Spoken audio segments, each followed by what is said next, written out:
गांव के चाउमीन। गांव में चाउमीन का चलन अभी अच्छे से नहीं आया था, लेकिन सुरेश शहर से चाउमीन बनाना सीख कर गाँव में ठेला लगाता है। अरे ये केचुआ है क्या भैया? कैसे खाया जाता है? अरे नहीं, ये चाउमीन है। चाउमीन शहर में खाया जाता है। कितने की दे रहे हो सुरेश? 10 रुपए की प्लेट भरकर। तभी वहाँ शहर से पढ़ा एक लड़का आता है। जरा एक प्लेट चाउमीन तो देना। सुरेश उसे चाउमीन देता है। उसे चाउमीन खाता देख गांव वाले भी उससे चाउमीन ले लेते हैं और खाने लगते हैं। अरे वाह सुरेश भैया, कमाल की बनाए हो। 2 प्लेट मेरे बच्चों के लिए भी पैक कर दो। बस फिर क्या था, सुरेश का ठेला लगता है और चाउमीन खरीदने वालों की लाइन लग जाती है। तभी वहाँ से गांव का साहूकार होकर गुजरता है। और ये क्या भीड़ लगी है? लगता है झगड़ा हो गया है गांव में। चलूं मैं अभी तो मजे ले लूं। अरे कहाँ है, इतनी भीड़ लगी है यहाँ? लड़ाई हो गई है क्या? अरे साहूकार साहब, ना कोई लड़ाई ना हुई है। ये तो सुरेश की दुकान है चाउमीन की। हम लोग चाउमीन खाने आए हैं, आप भी खाइए ना। साहूकार चाउमीन खाता है और सुरेश की तरफ देखता है, जो सारे दिन के पैसे गिन रहा होता है। अरे सुरेश, क्या लागत है इस काम की?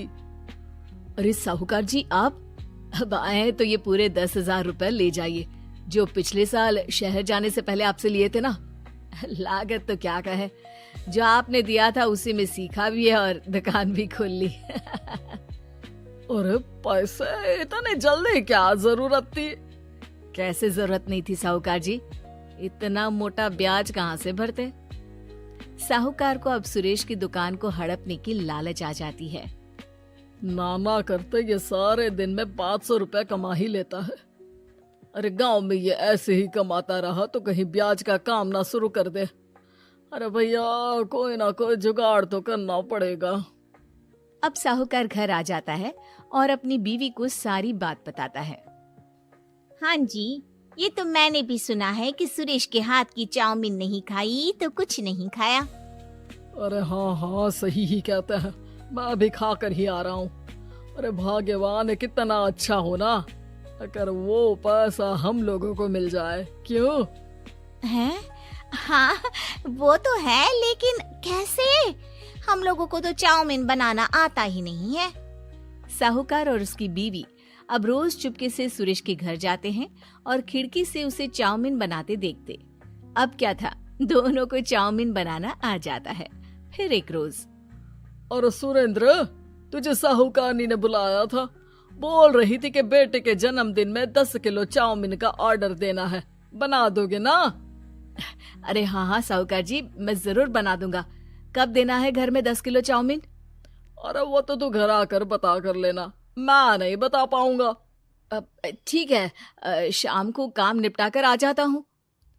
सुरेश साहूकार के घर जाता है, लेकिन वहाँ मियाँ बीवी मिलकर उसे बंधक बना लेते हैं। अरे मुझे क्यों बांध रखा है? मुझे छोड़ दो। आज से तेरा ठेला मैं लगाऊंगा और बहुत सारे पैसे कमाऊंगा। साहूकार एक आदमी को सुरेश की निगरानी में लगा देता है और वहाँ से चला जाता है। अगले दिन, अरे साहूकार जी, आप कब से चाउमीन बेचने लगे और अपना ये सुरेश कहाँ गया? अरे वो तो शहर गया है, उसका कोई काम निकल आया था। बोल रहा था कि जब तक वो ना आए तब तक मैं ही उसके ठेले का काम कर दूं। पैसे भी तो बहुत उधार ले रखे थे उसने। लगता है कर्जा भरने के डर से भाग गया है। अरे पर वो तो बोल रहा था कि उसने सारा कर्जा उतार दिया है, और वो क्यों भागेगा? इतना तो कमा रहा था। अरे मुझे क्या पता। अरे चाउमीन खाना है तो बोलो, नहीं तो भागो यहाँ से। अरे हाँ, दे दो। अब तो चाउमीन खाना पूरे गांव के लोगों के लिए आदत ही बन गया है। ना खाओ तो नींद ना आए। हाँ, तो लो और निकालो 50 रुपए। 50 रुपए क्यों? सुरेंद्र तो 10 रुपए में देता था। अरे वो पागल था, मैं थोड़ी ना हूँ। गांव वाले, जिनको चाउमीन की लत लग गई थी, वो करते भी क्या, दे दो और ये लो 50 रुपए। लेकिन फिर साहूकार उन लोगों को प्लेट में थोड़ी सी चाउमीन रख देता है। अरे ये क्या, पैसे 5 गुना ज्यादा और चाउमीन बस इतनी सी। अरे साहूकार साहब, भगवान से तो डरो। बस फिर क्या था, साहूकार की मन मर्जी चलने लग जाती है और गांव वाले करते भी क्या। एक रोज मुझे तो लगता है कि सुरेश को साहूकार ने मार डाला होगा, क्योंकि उसका काम इतना अच्छा चल रहा था, फिर वो क्यों जाता, और वो भी साहूकार के हवाले दुकान करके। ना बाबा ना। अगले रोज भाग्यवान, देखो तो जरा, इस सुरेश भी ना कितना पागल था। जिस काम से वो ज्यादा पैसे बना सकता था, उससे इतने कम पैसे छाप रहा था। 50 रुपए प्लेट में भी गांव वाले खूब खा रहे हैं चाउमीन।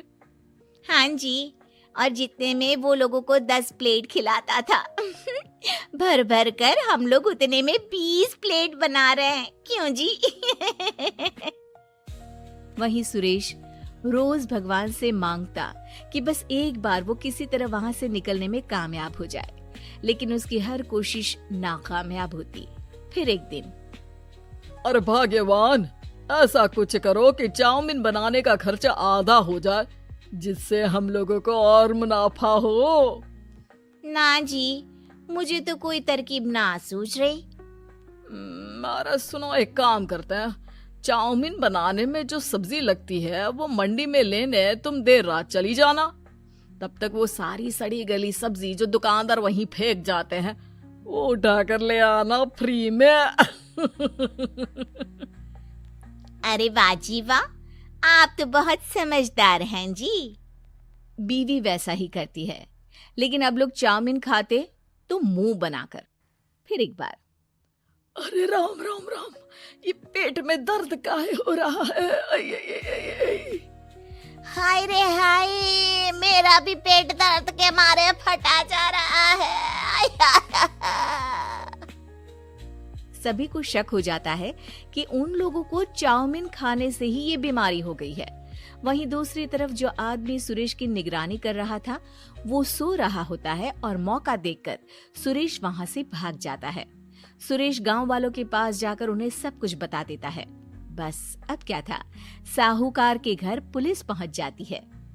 चलो, तुमने गांव के लोगों को खराब सब्जी वाली चाउमीन खिलाकर बीमार किया और सुरेश को बंधक बनाया। तुम्हें इसीलिए हम गिरफ्तार कर रहे हैं। साहूकार को पुलिस ले जाती है और फिर अगले दिन से सुरेश का ठेला गांव के बाजार में लग जाता है, जहां अब पहले से ज्यादा भीड़ होती है।